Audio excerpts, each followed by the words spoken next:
அரசியல் போருக்கு சமமானதுன்னு சொல்லுவாங்க. போரா இருந்தாலும் அரசியலா இருந்தாலும் அங்க ஒரு வெற்றி கொடி பறந்தே ஆகணுங்கிறது ரொம்ப முக்கியம்.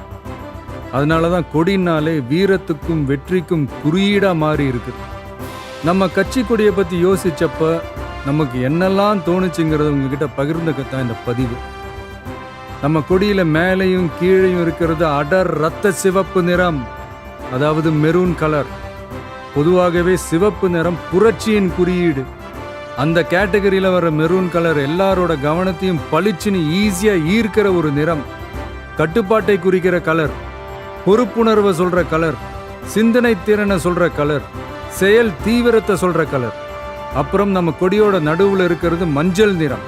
அது மகிழ்ச்சி, நம்பிக்கை, லட்சியம், மனத்தெளிவு, உற்சாகம், ஆற்றல், நினைவாற்றலை தூண்டுறதுன்னு இலக்கை நோக்கி உறுதியுடன் ஓட வைக்கிற ஒரு நிறம். இதையெல்லாம் மனசுல வச்சுக்கிட்டு தான் நம்ம கொடியில் இந்த கலர்லாம் வர்ற மாதிரி அமைச்சிருக்கோம். வெற்றியை ஒரு செல்ஃப் டிசிப்ளினாவே முன்னெடுக்க போற தமிழக வெற்றி கழகத்தோட கொடியில் இடம் பிடிச்சிருக்கிற ஒரு பூ தான் மாபெரும் வெற்றி குறியீடான வாகை பூ.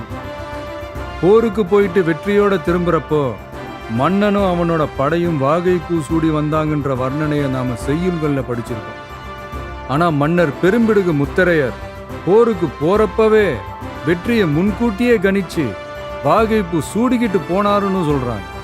வாகைனாலே வெற்றின்னு ஒரு அர்த்தம் இருக்கான். அப்படியான வெற்றியில அரச வாகைனா அரசனோட வெற்றின்னு அர்த்தம்.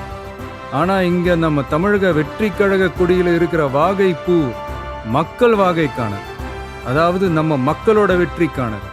இன்னும் சரியா சொன்னா இந்த மண்ணோட வெற்றியை சொல்றது. ஆகவே நாம நெஞ்சார நேசிக்கிற தமிழ்நாட்டு மக்களை, உலகெங்கும் வாடுற தமிழர்களை ஒரே நேர்கோட்டு சித்தாந்தத்துல பயணிக்க வச்சு வெற்றி வாகை சூட வைக்க போவதற்கான உறுதிப்பாட்டை குறிக்கத்தான் இந்த வாகை பூவை நம் கட்சி கொடியில வச்சிருக்கோம். அப்புறம் யானை.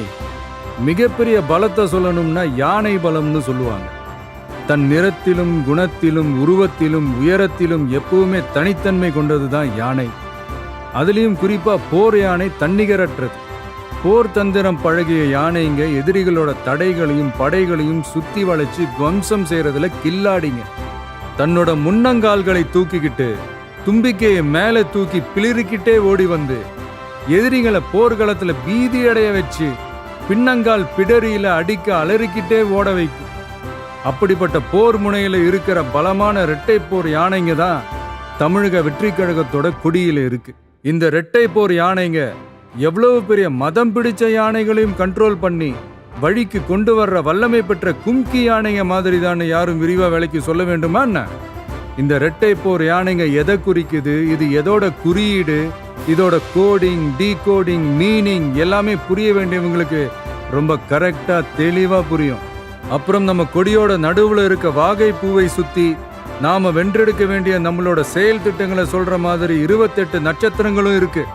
அந்த நட்சத்திரங்களை பச்சை மற்றும் நீல வண்ணத்திலையும் அமைச்சிருக்கும். இது நாம கட்டமைக்க போற சமூக நல்லிணக்க அமைதி பூங்காவையும் குறிக்கும். ஆகவே தமிழ் மண்ணின் வெற்றி குறியீடாக மாறி பட்டொலி வீசி பறக்க போகும் நம் கழகத்தின் மணித்திரு கொடியை தம் கரங்களிலும் மனதிலும் தமிழ்நாட்டில் இருக்க மக்கள் அனைவரும் ஏந்த போவது நிச்சயம். பறக்கட்டும் தமிழக வெற்றி கழகத்தின் கொடி, திறக்கட்டும் புதிய திசைகள், சிறக்கட்டும் தமிழகம்.